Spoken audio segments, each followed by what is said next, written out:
Good evening. I'm Warren Sprouse. You're on the Bible Forum, and we are in our counseling corner. Do you need a counselor? Have you ever been to a counselor?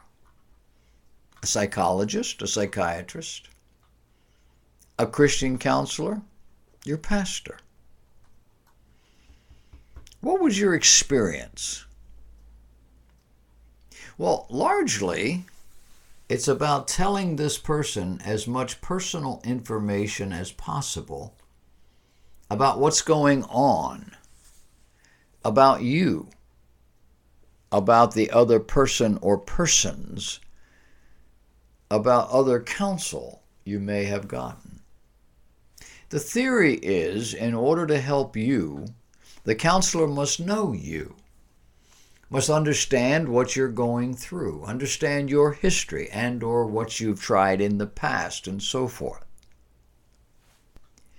This is why the jokes are made primarily about psychiatrists who have people lying on a couch or just sitting comfortably someplace and talking about whatever they want to talk about. And they do this for years in some cases, in 45-minute increments at $100, $200 a pop, before they even know how they can help you, because they have to get to know you and know what's been ticking in your life. Would it surprise you to know that none of this is necessary? Now, I'm speaking of the Christian and or the Christian counseling process. But it's really true about all the other types as well. Now keep in mind the psychological community is not as solid and orderly and structurally, strong as you might think. One website lists 24 different types of counseling. It's focused on what you're struggling with and offers specific counsel for that particular problem, as well as more generalized counseling like hypnotherapy, stress management, rehabilitation, stuff like that. But trust me when I tell you there are many, many more types of counseling and or therapies available. One for just about anything and anybody. But also keep in mind that not one of them deals with the core issue. You see, the core issue in your struggle is your soul. That immaterial part of your being that drives every other part. And none of these people are equipped to handle that. Most of them won't even admit it exists. For example, if you have a punitive personality, what type of counseling do you need? If you have an addictive personality or fearful personality or a depressive personality, where do you go? And the odds are that each one of these would require a different sort of counsel. Medical doctors, psychiatrists can prescribe medications for all sorts of things. They call them mental disorders. And we've talked about this before. What is your mental? So it's my mind.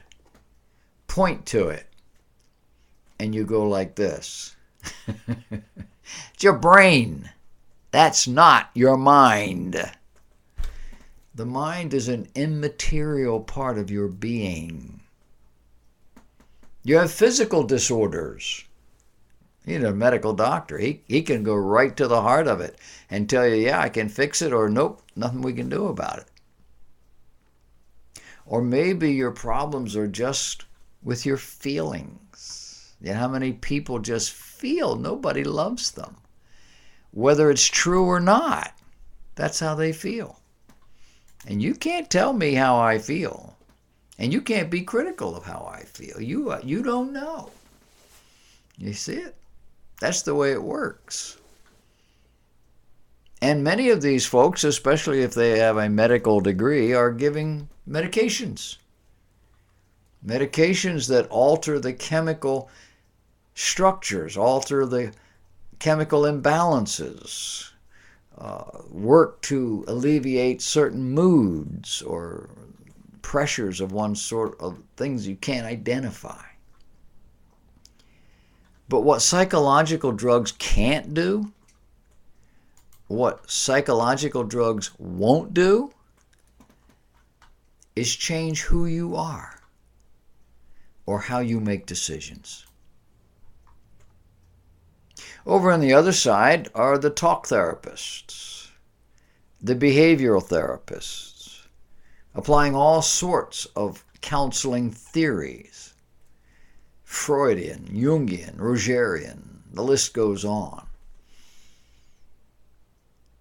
There are behavioral therapies like cognitive whatever, and all these things focused on helping people maximize their human potential. And then there's self-exploration, there's free will, there's self-actualization, and don't forget the Christian therapies. The secular group calls their treatments therapies. They're applying therapy. Sounds like a medical community. What they're doing is making money by talking to you and helping you understand yourself, your behavior, your values, and why life isn't working very well for you. But the reality is that life doesn't work very well for most of us. Life is not something out there that you seek to help you feel better. Life is what you make it. It's not whether or not your chemistry and environment or social structure will let you. There are millions of people who have lived and are living now who have serious medical problems and maybe mental problems, struggling with all sorts of discouragements. It's like nothing works the way it's supposed to in their life, and they are perfectly normal, happy, healthy people. They accept that you fall down and you skin your knee. It happens. They accept that not everything works the way it's supposed to. They accept that things get old, diseased, break. They don't go to pieces when they are thrust in with somebody who is just angry all the time or calls them names. They just ignore it. The mental health community feeds on the idea that whatever is going on is either a chemical imbalance or it's somebody else's fault. Very rarely is it my fault. And as I've said, if it is, we have a drug for you.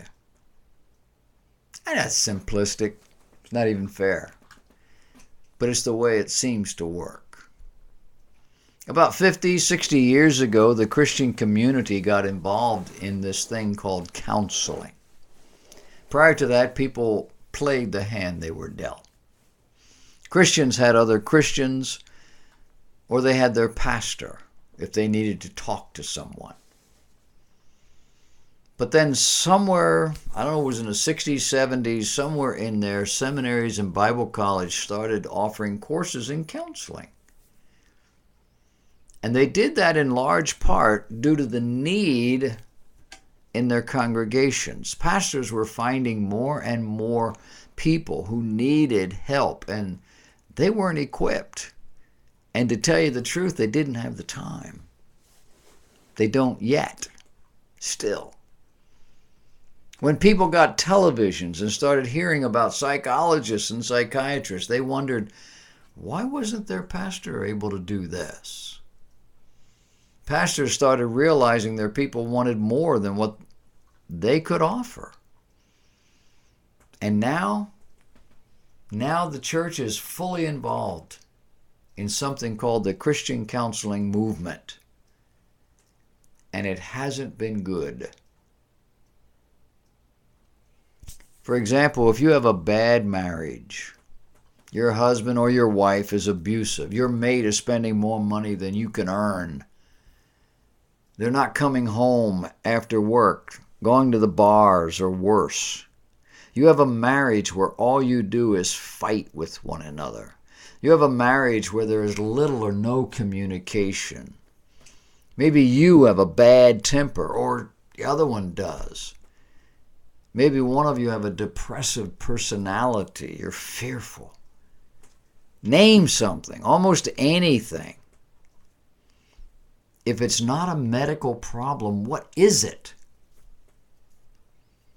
Well, in a word, it's sin. It's not a phobia. It's not a 75-cent psychological term. It's sin.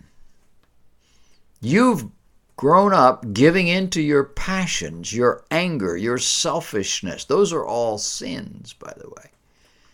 You've married for the wrong reason, maybe against your parents' counsel. That's sinful, destructive. Or maybe you just married too quickly, without wise counsel. Maybe you're a person who's just filled with pride. Nobody can tell you what to do. You know everything and everybody's wrong but you. Or prejudice. Or fear. Or guilt. Or fill in the blank.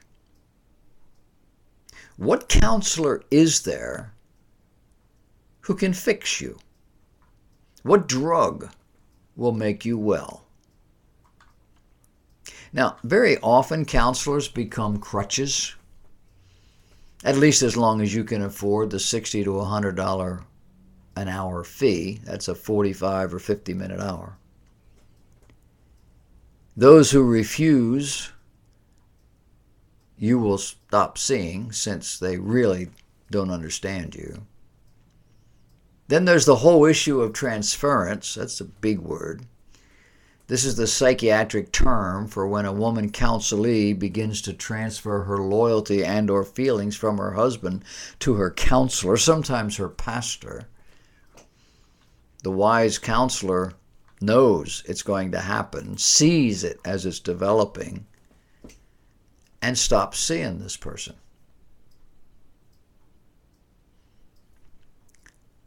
We have lived through a few decades recently where this does not happen. Even in churches, among Christians. And many of these people have paid an awful price.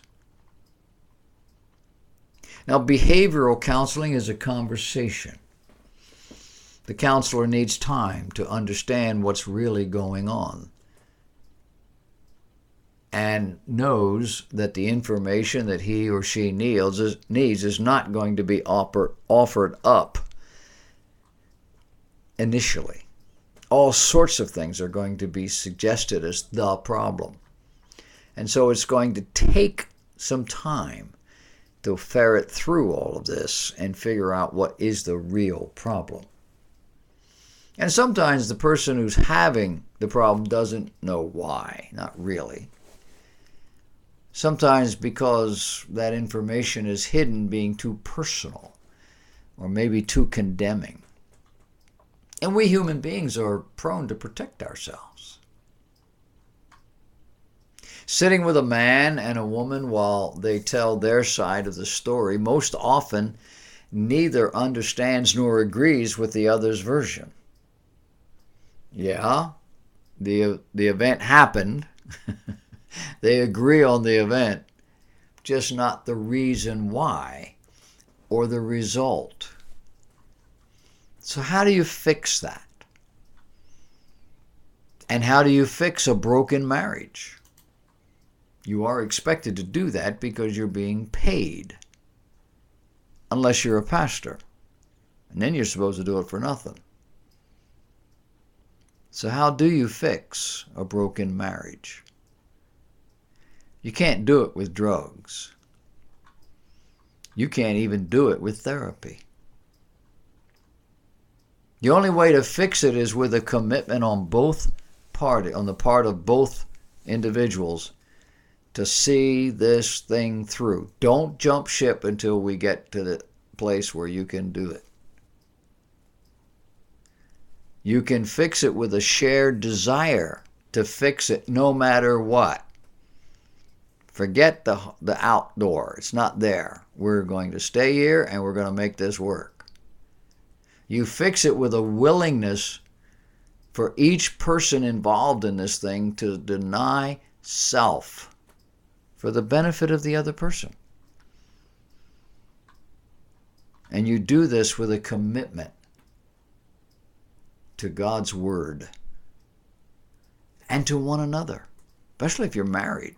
You said that, till death do us part. There is no drug on earth that will make you love that selfish, tyrannical, angry, violent man you thought you loved at one time. And there's no drug on earth that will make a self-oriented, arrogant, dominant, domineering woman into a godly, loving wife and mother. It's not going to happen. You're in a marriage where you fight all the time. You need counseling? I'll give you the only counsel you need. Stop it.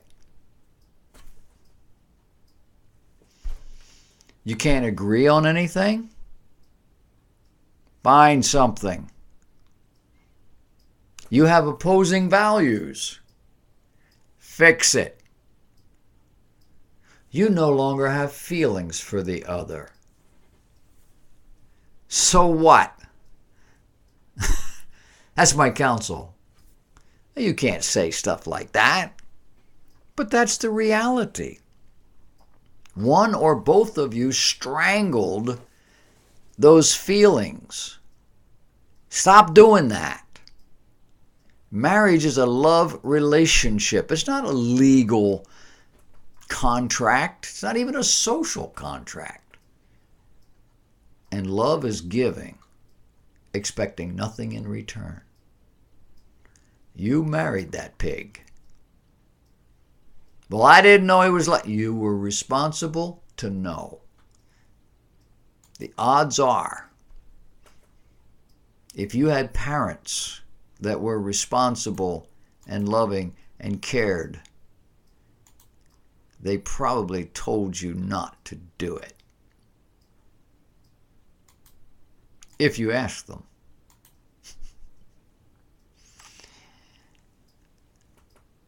Start loving. Meaning, start giving to the other without conditions. Love is giving, expecting nothing in return. Who does this today? Practically no one. And that's the reality because the culture doesn't require it. But what about the Christian? Is the Christian supposed to be a follower of the culture or a follower of Christ? The Christ who taught us to love without conditions. Love expecting nothing in return. Love giving. One of the cultural problems we have is that children are growing up watching parents fight or at least live separate lives. And they grow up wondering, what's the point?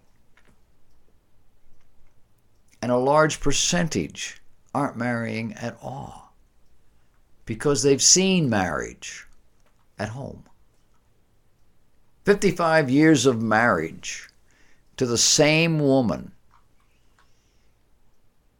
And we still have moments of disagreement or misunderstanding or simply opposing views on certain subjects. So what? None of that is worth fighting over or creating a hostile environment. Guys, you still have to close your eyes at night. We are a society convinced there's a pill for everything. Not a literal pill, but there's an instant fix of some kind. If I just do this, say that, read that, pray that prayer, I don't know. But the reality is there isn't anything like that. And we just need to get used to that. Learn to live with that reality. Because you don't need pills. You need God's grace. Grace, giving, expecting nothing in return. Now, some people do need medication. And if you think you're one of them, see an internist, not a psychiatrist. Psychiatrists will prescribe medication too. But don't trust them. They're not all bad people. But they're trying to mask things. The internist is looking in a microscope trying to see what it is that's the problem and restructure that wrong chemical balance. The psychiatrist tends to try to create an artificial chemical balance. I had a lady once in my church, anecdotal, one time. She was an older woman, probably in her 60s, and I found her one day sitting in a dark living room, rocking in a chair all day. Couldn't go to work, couldn't do anything. What's the matter? I don't know. She'd been to see a psychiatrist. He'd given her medication for it, but it wasn't working. And I said, would you mind showing me your medication? She did. And I wrote down the compound. I went home and looked in the physician's desk reference to see what that medication was and what it did. And I knew that there are, I don't know, anywhere from 10 to 25 side effects to everything. But there are, in small print, in paragraph forms, in the old PDRs, tons of things that might happen. They're not the high percentage. They're we don't know they don't know what a drug's going to do in your body. They got all this stuff. And I read through this thing. It was eye blurring. And I found a side effect to the drug she was taking that resulted in just what I saw in her. I'm not a doctor. I went back to her. And I said to her, when you go to your psychiatrist the next time, oh, by the way, this was, what does he do? Well, hi, how are you doing? Are you getting out? Do you need any more pills? 15 minutes with this guy in a hospital. Ask him if he'll tell you how to get off this, you want to get off the med. In less than 3 weeks, she was out of the house, back to work, driving her car, in church. Anecdotal. Happens. Be careful. The psychological community is not as helpful or as healthy as they make it sound. There are some mighty fine people involved. And there's some mighty bad ones. And you won't know until you know. Try God first.